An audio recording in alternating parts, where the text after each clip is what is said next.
Hey, my name is Oliver Solaro, and I am occasionally known by my alter ego Brokentooth. So I understand that there are folk out there who consider me to be a bit of an eccentric. I don't make any apologies for that. As a matter of fact, the only guilt that I really feel in life is the fact that I was born with motocross boots on, which I'm sure was rather uncomfortable for my mother. I guess you could say that my dubious claim to fame is the fact that I love taking motorcycles where they really don't belong. Specifically some of the Arctic regions of North America, the ice roads, the sea ice, and essentially places where really you're not supposed to go with a bike.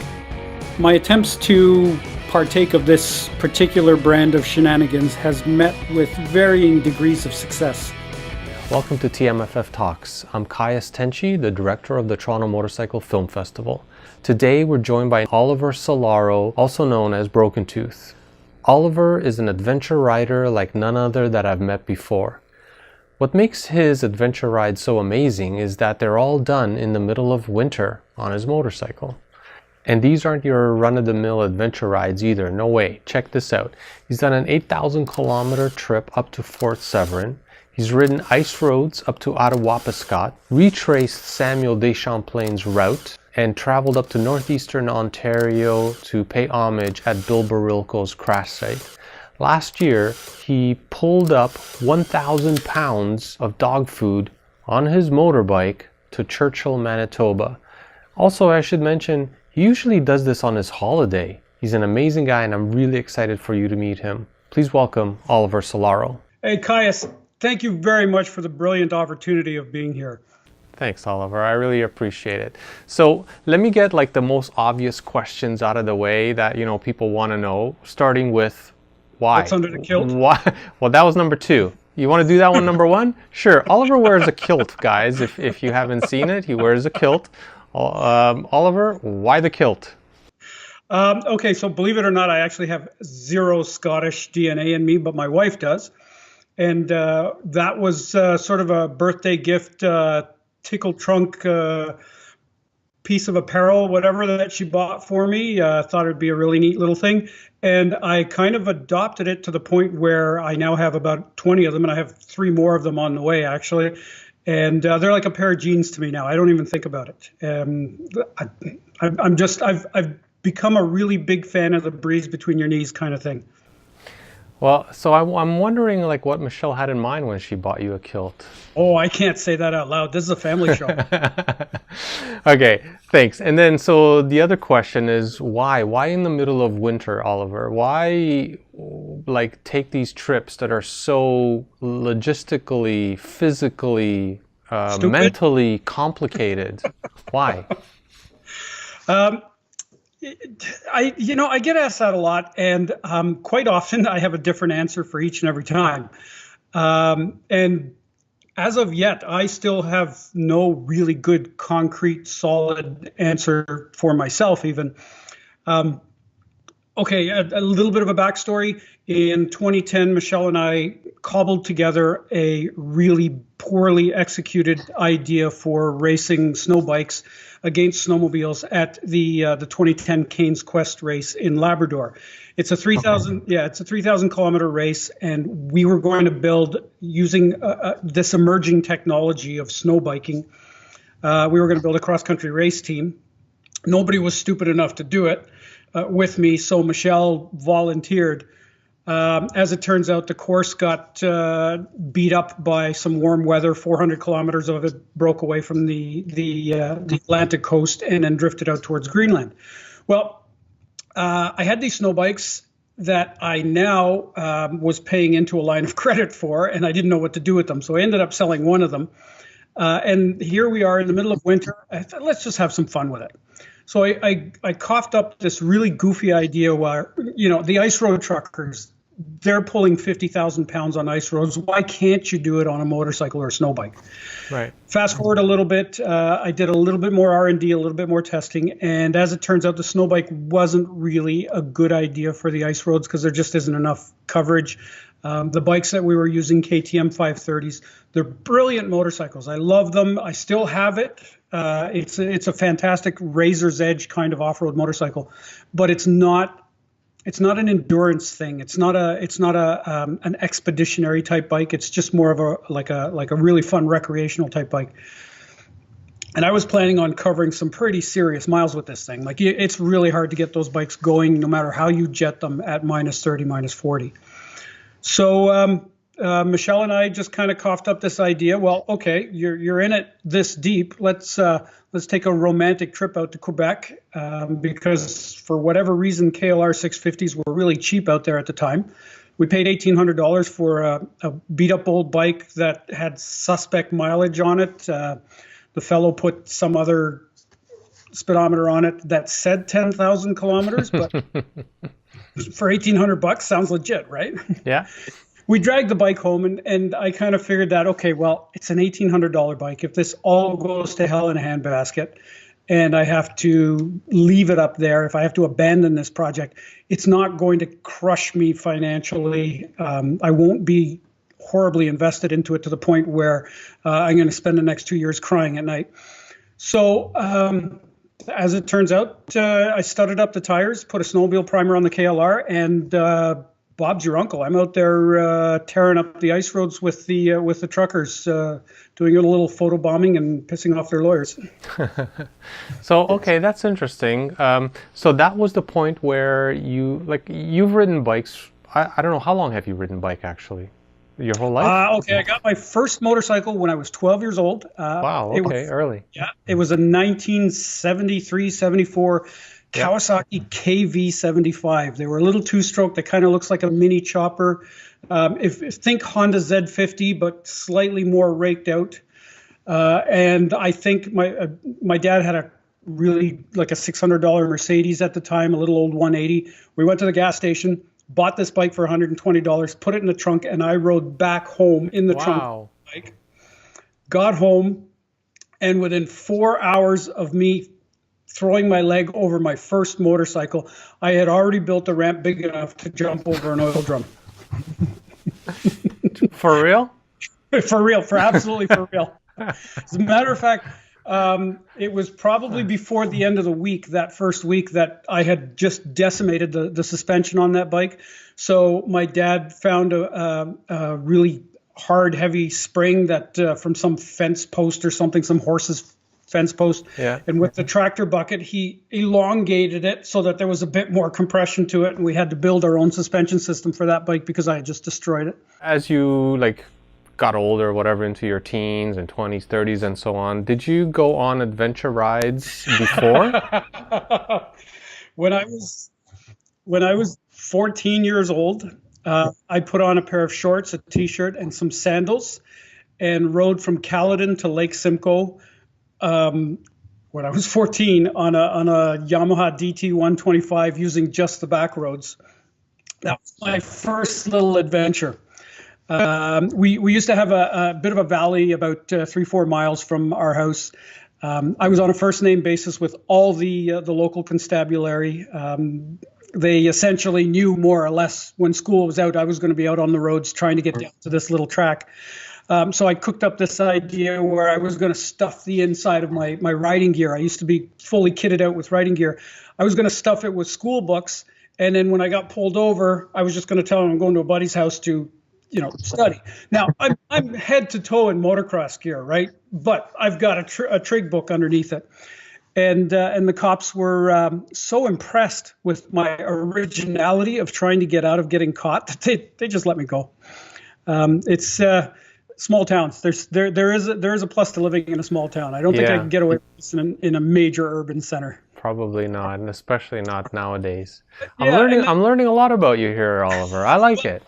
When I was 16, you don't want to know everything about me. Trust me, there are some things that need to stay buried. When I was 16, I think it was the afternoon of my 16th birthday, I got my learner's permit, and within a week and a half, I was in British Columbia on a Honda CB350. Yep. Wow. So you've always had this wanderlust and thrive this wanderlust and this desire to go on these trips. Well, I mean, I don't know if ideas like that crossed my mind when I was 16. I mean, maybe, when I was 16, I thought, I'd like to go on a trip, but that involved hotels and... staying, you know, in nice places and taking a train or a plane, not like hopping on the back of a bike and going across the country. My father put his foot down, and he put it down hard. He said, you can have as many dirt bikes as you want, but when you're 16, you're never, ever, ever going to touch asphalt with rubber. So right around my 16th birthday, I'm ashamed to say this, but I stole my father's credit card and cobbled together about $380. I think it was roughly $380. Of that, I used $200 to buy that Honda CB350. And with the original owner's license plate still on the bike, I was on the Trans-Canada Highway until I ran out of gas and money and called my dad, crying my eyes out, please take me home. Please let me come home. He said, yeah, okay, but you got to figure out your own way back. Wow, amazing.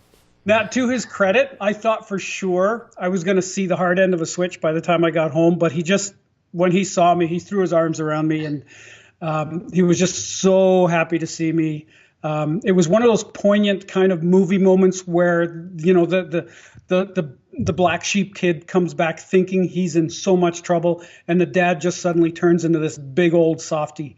And yeah, it's pretty much been like that from day one, or I should say from that day forward. And that was when my father kind of resigned himself to the fact that there was pretty much nothing he could do. Amazing. So let's jump forward to where you're now doing these winter trips, and then you start filming them. What was the first one that you started filming? Okay, so the first idea for a winter trip was roughly around 2013. I had hatched this scheme of going down the world's longest winter road, which is the Wapusk Trail. That's the trail that runs from Shamattawa to Pewanik, from the eastern edge of Manitoba into the central part of northern Ontario on the Hudson's Bay shoreline.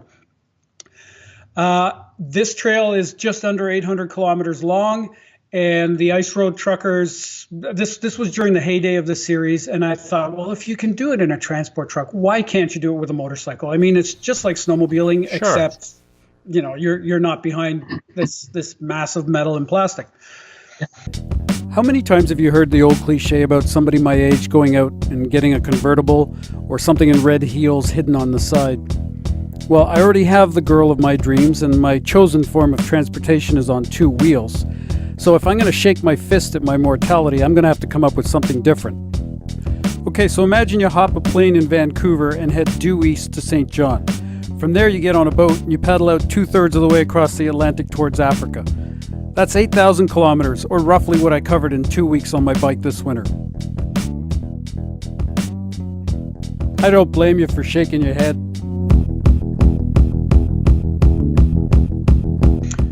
It's actually not just like snowmobiling. It is its own animal. It has its own set of rules, physics, idiosyncrasies, whatever you want to call it, that doesn't, other than the fact that you're moving forward in extremely cold temperatures, it's nothing like snowmobiling.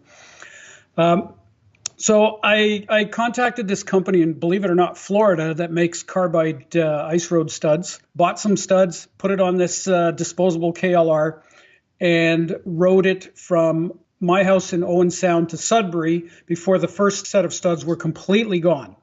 If you look at some of the video, look at some of the pictures from that trip in 2013, you'll see the center part of my tire is completely devoid of knobs, completely devoid of studs, and I still had to make it to Thompson, actually Gillam, Manitoba, which is beyond Thompson.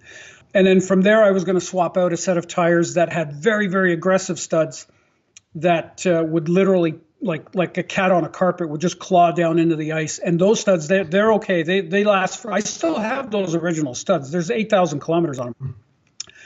The problem with that run is it took me quite a bit longer than I expected, because all of this emerging technology, knowledge, you know, how I was going to go about doing this, all of this I was learning as I went along, because I didn't know anybody that had done it.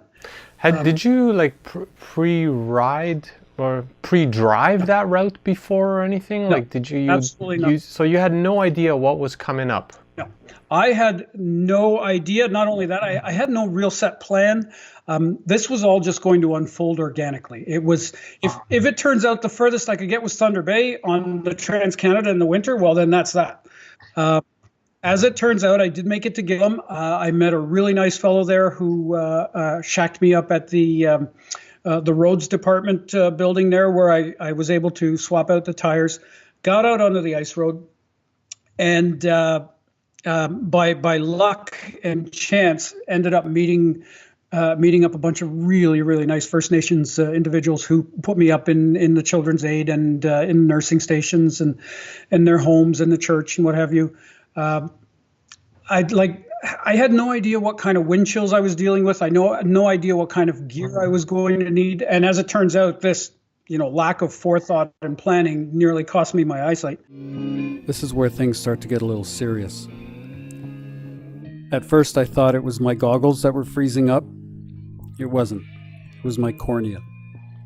I found this out when I went to blink and my eyelid actually froze to my eye. Lacking any depth perception, I can't seem to hold the bike up for more than a few hundred yards at a time. Each time I pick it up, I envision the pack circling me, surrounding me in that ink blackness. I'm 3 hours away from Shamattawa.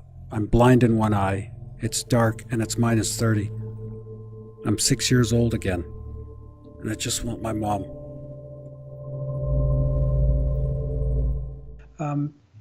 I've learned a bit since then. Right. Is that when you started filming your adventure as well? Right. And then Yeah, so that was that something that was new to you as well, the filming part of it? Yeah, I'm not a filmmaker. I'm not a YouTuber. I just wanted to stitch together a bit of a home movie for friends and family to watch. And I mean, I stuck it on YouTube. I made a goofy little Brokentooth page because that was a bit of a nickname that kind of came with me from my chopper days. But I just kind of put it out there, and it seems to have snowballed, and I got a taste for it. Like, I didn't quite make it all the way to Pewanik, which was at the end of the trail. I only got as far as 2/3, and that would have been Fort Severn. And I simply ran out of time because at the time I was living financially on the edge, and I really, really needed the job that I had. And if I was told by my boss, if I was not back by the Monday, there wouldn't be a job waiting for me when I got back. And that was a week and a half away. And, calculating the amount of time that it took me to get there and cutting a day off, knowing that I have a bit more planning and forethought now, I had to stop 2/3 of the way. But I had vowed then and there that this was not going to be the end of it. Sooner or later, I was going to pull off riding a bike down the world's longest ice road. Amazing. Were you married at the time, Oliver? Yes, I was. That was. And so, your lovely wife Michelle, how did she manage through that trip? I mean, you're out in the middle of nowhere. I'm not sure if you had a cell phone on you at the time, and she would be calling you to check in. Was there even service up there? How did that work? Because I'm sure she must have been worried. Yeah, cell phone service for me anyway was non-existent because the carrier doesn't use the same towers up there that we do here. However, I was carrying a satellite beacon. Okay. And that was every 10 minutes that was sending out a ping, which in real time you could see online. She would check now and then, and friends would call her when she wasn't checking or sending her texts saying he's moving, he's going. And I could always push the little red button if things went to hell in a handbasket. But if, let's say I went down and I was unconscious or something, if I was scheduled to be on the ice road that day, we had already made arrangements where if I was not moving for X amount of time for that day, then she would initiate the emergency response. So I had backup. I did. I mean, all of what I was doing out there, I was learning along the way, but I did have, believe it or not, a little bit of planning and backup. Yeah, so when you see the videos, it kind of looks like I'm just throwing caution to the wind, playing with it and hoping I come back alive. There might have been a bit of that, but for the most part, I have children, I have a wife, I have family. I want to see them again. Of course. So I did actually do what it takes to get back. And I was not afraid to throw it all away. I was not going to absolutely finish this, even if it meant killing me. That was not going to happen. I completely underestimate the Wapusk Trail. For every hour I spend riding, I gotta pick up the bike at least twice. This is not an ice road. This is a snowmobile trail. A gnarly, rutted, beat-up snowmobile trail. I come across more than just a few caribou kill sites. It reminds me that up here, if you move too slowly, you're just going to become food for the critters with paws and claws. There's nothing sinister in their methods. It's just the rule of law up here. Let's talk a little bit about the filming part of it. When you're out there on this trip, you're trying to get from point A to point B, and now you're adding in there the complexity of filming it. And you know, you could attach a GoPro, I guess, to yourself or your bike, or I know you've brought with you sometimes like a drone that you've taken, you know, aerial footage, or you've maybe set up a camera on a tripod and driven by it and then come back. That's just adds to the length of time that it takes for you to finish your trip, and also adds to the complexity of like having to think about this stuff as you're riding. Like, should I be filming this? Where should I put the camera? And can you walk me through a little bit about that process and the logistics of that? Absolutely. When you watch something on YouTube, you see multiple angles, multiple shots for essentially the same sequence. Most people have absolutely no idea just how much goes into getting that shot.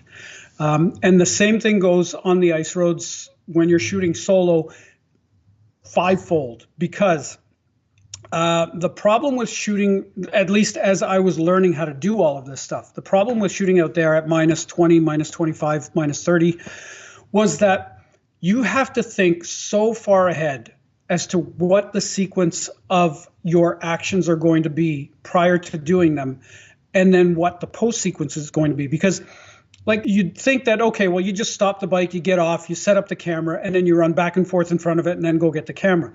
The problem with that is as soon as you stop the bike at those temperatures, all of a sudden, if there's any ambient humidity within your breathing zone and it gets up into your glasses or your shield, it will completely freeze up there. You will not you're not going to defog that. It's now a sheet of frozen frost, and it's there until you physically remove it. Same thing goes with your lenses.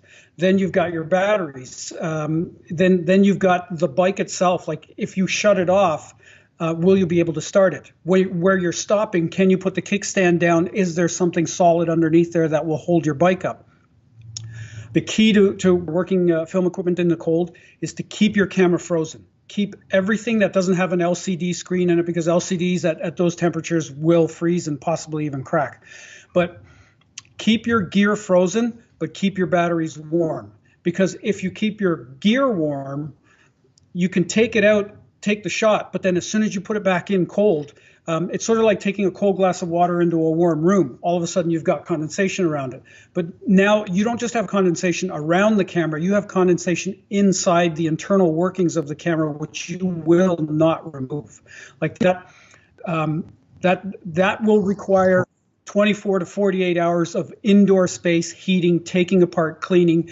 And let's say you've got like a DSLR camera that you're shooting with or something like that. The mirror behind the lens will actually develop a slightly opaque film from this back and forth of condensation, freezing, thawing, and it's going to degrade your image quality. Actually, even with the GoPros, really, they're not totally waterproof. They will fog up from the inside. So keep your gear frozen, keep your batteries warm. I mean, you've just mentioned some stuff that I haven't even thought about at all. What I was thinking about is, yeah. Sorry, he's barking. He's got to come in. No problem. He's going to piss off the neighbors. 2 hours later.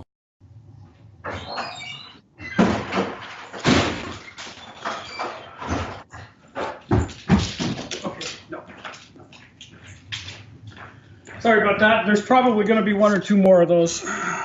That's quite all right. So what I was saying is, you just mentioned some stuff that I haven't even thought about at all. So what I was thinking about is, you're riding along on your motorcycle and you, I don't know, pass through a nice windy road or go over a bridge and you think, this is going to be a great shot. So now you get off, you put your camera on a tripod, you line it up, you try to imagine where you're going to pass by, you hop on your bike, you drive back, I don't know, 100 meters or so, then you do your drive-by again, pass by the camera, stop the bike, turn around, go back, get the camera, check to see if, you know, the shot looked good or not. If not, do it all over again, pick it up, and now you move forward. So that's a level of complexity that I was thinking about. But you that's nothing. You've taken that and like, wow. Yeah. I had no, I mean, I obviously I thought about that cold would be a factor, but I didn't realize just to the extent that you, it would be. Oh, there's so much more. I didn't think this was a possibility, but there are some SD cards that will not work in the cold, and it wasn't until I found out how much footage I had lost that this was the case.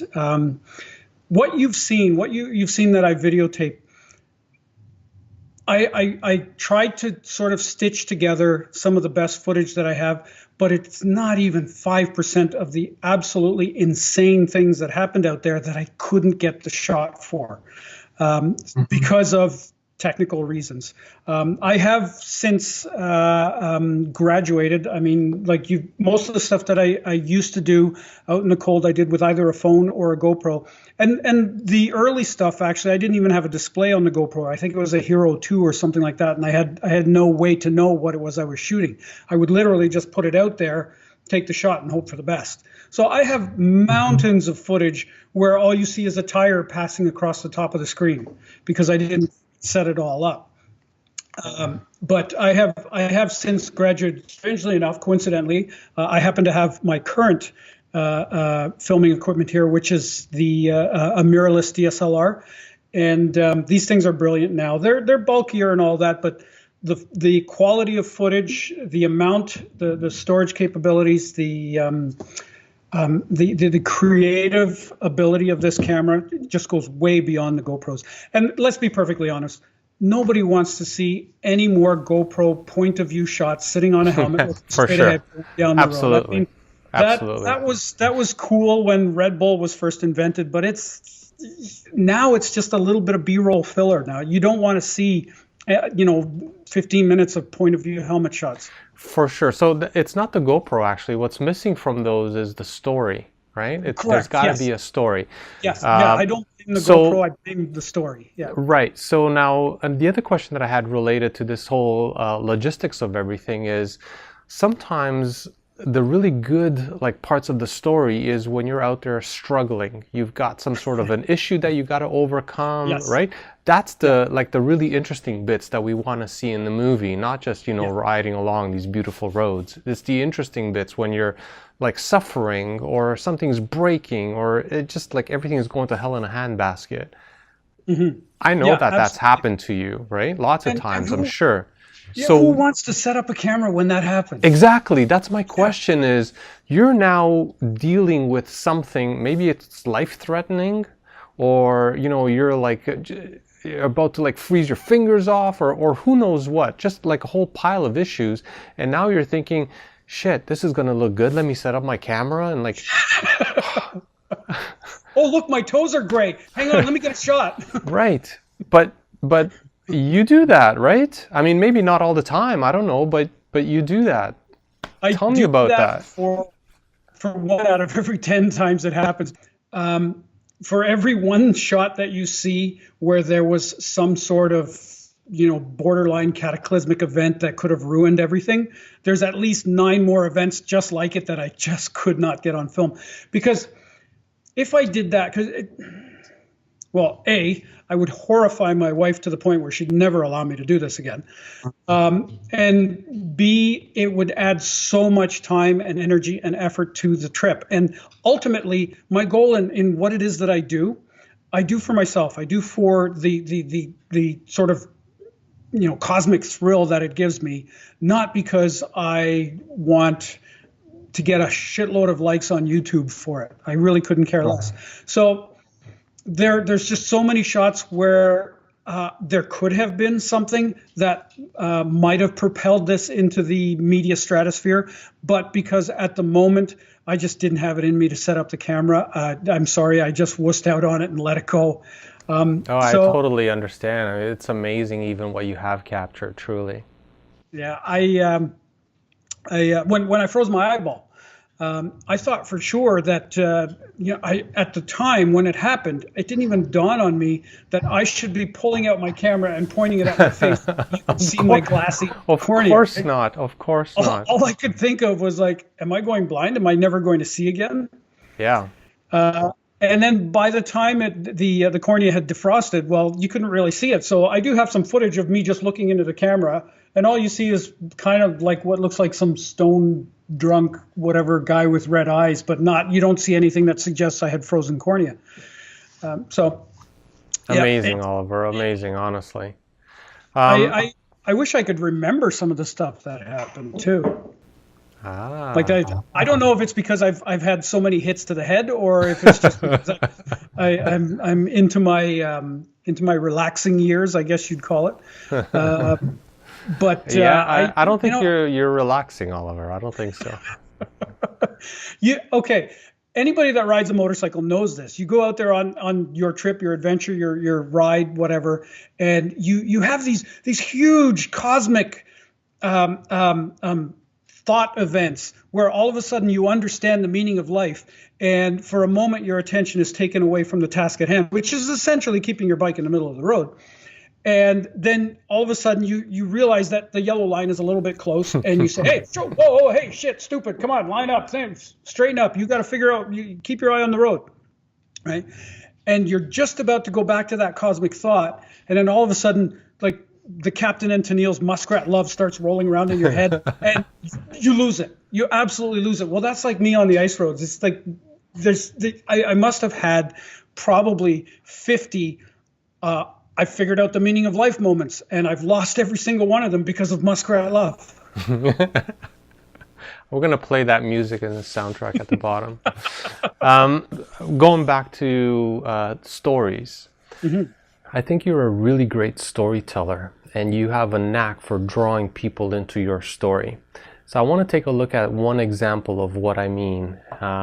You recently released some footage of you on the ice field meeting up with your dog Bruce.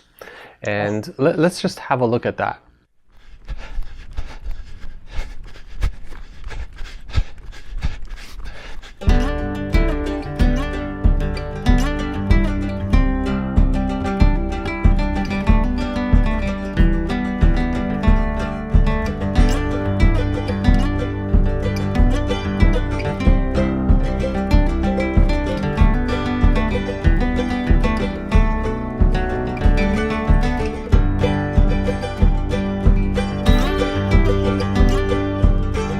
How did you make that happen? How did you arrange that?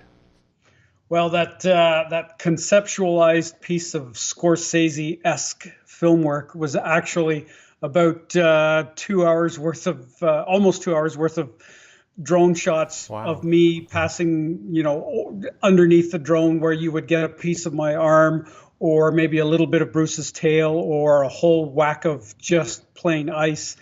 And in and amongst all of that drone shooting, there was this tiny little window, this one minute window, where I was running underneath the drone, and Bruce just happened to meet up with me at the exact proper time where we could actually use the footage to piece it into that little clip. When you came up with that shot, did you already have it in mind exactly like what the finished product ended up being, or was it just sort of happenstance? What I was trying to do was sort of get a feel for what it was like for Bruce and I to bond. It was I had come back from Churchill with Bruce in my jacket the whole way, and I mean, he was still a little pup, so he's not where he is now, where if he sees something that looks like prey or something that looks like fun to play with, he'll chase after it, he'll disappear, and I will never see him again. When I took that video, Bruce was still a pup who was quite latched on to me. We were still quite sort of running as a unit.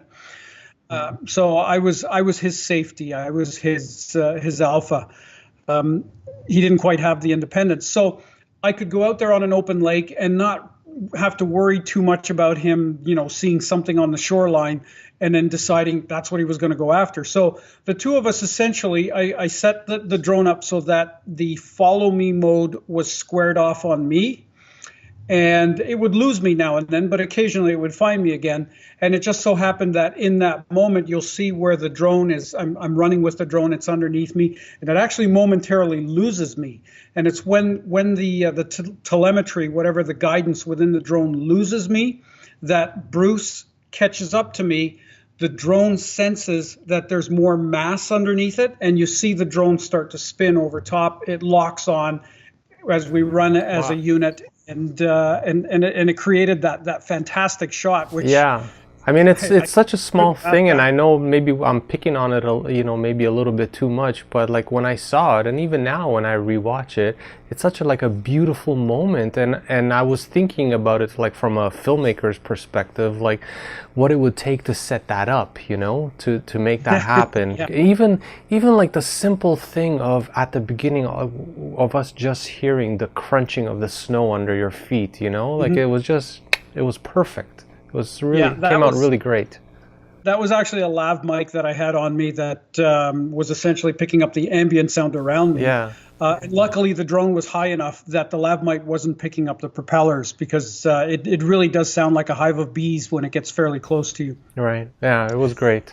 So you had mentioned that footage came from your last trip to Churchill, Manitoba.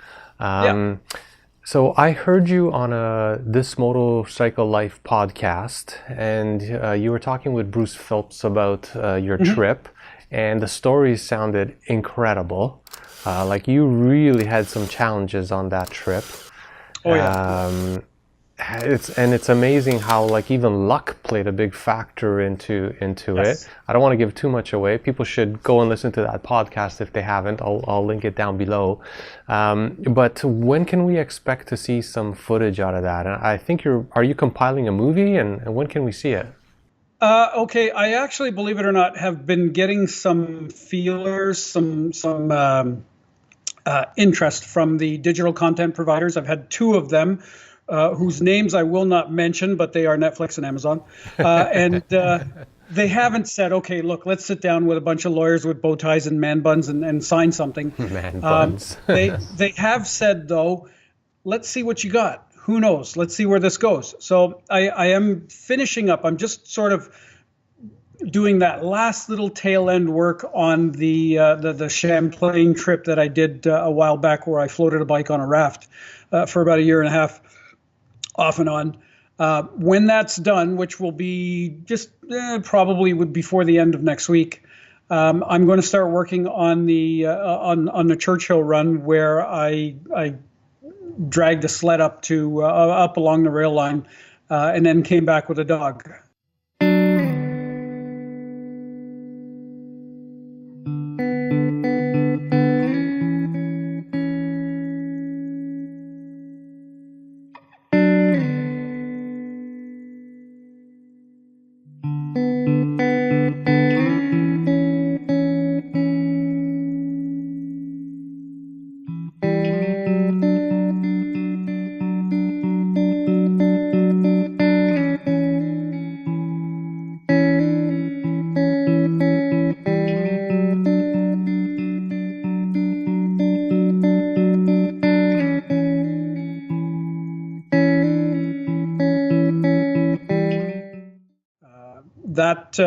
That footage is there's enough there that I can actually turn it into something meaty. Essentially, what I want to do is just put together enough footage that someone's going to be interested enough to sort of help fund the next trips.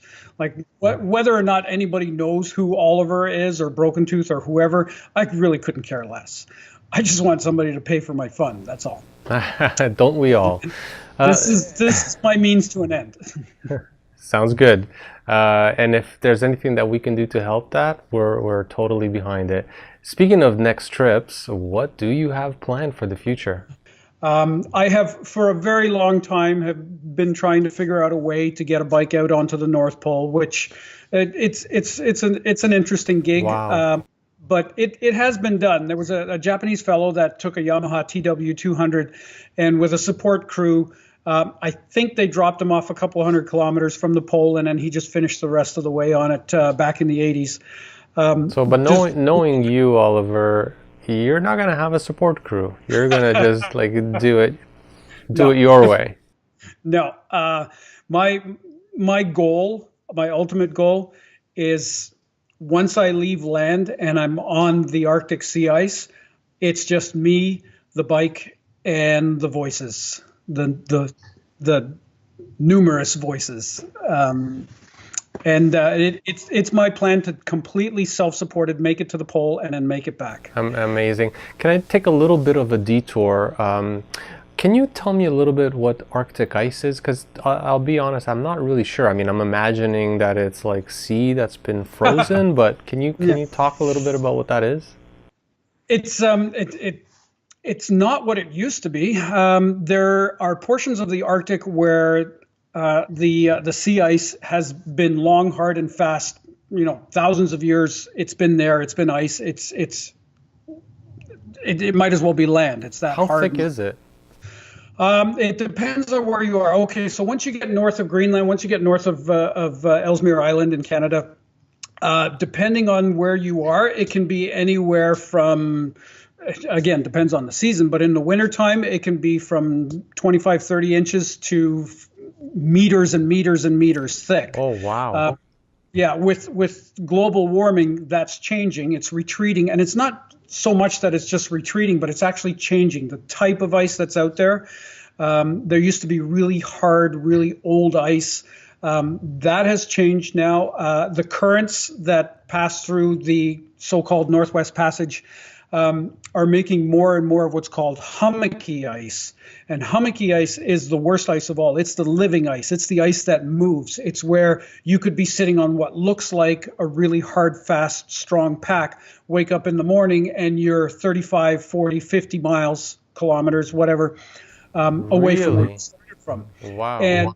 And it heaves and it buckles and it comes out like it can make 10-story high, impenetrable a gauntlet of broken ice that you can't get past. You have to Google it. I mean, I can talk about it, but it's really just these jagged small mountains of ice that change every day. You don't know what they're going to look like.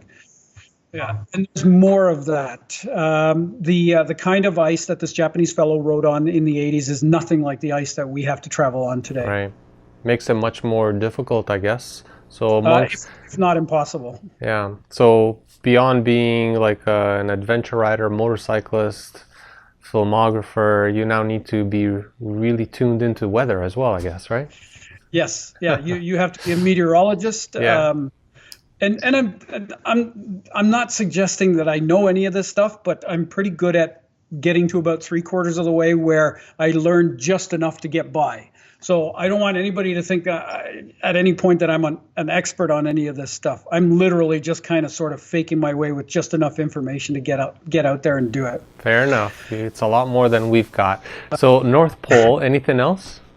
Yeah, there's a very, very close second, very, very close plan B is to, instead of using Alert as a jump off point for a polar expedition, I might actually head south down the Kennedy Channel, which runs in between Greenland and Ellesmere Island.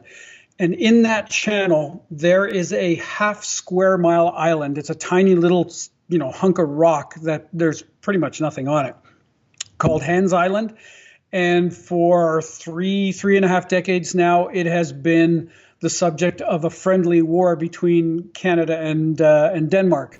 But why is that? Well, there's a line of delineation where they mapped it out, went straight through the island, and nobody really decided or sort of settled on who owns that island.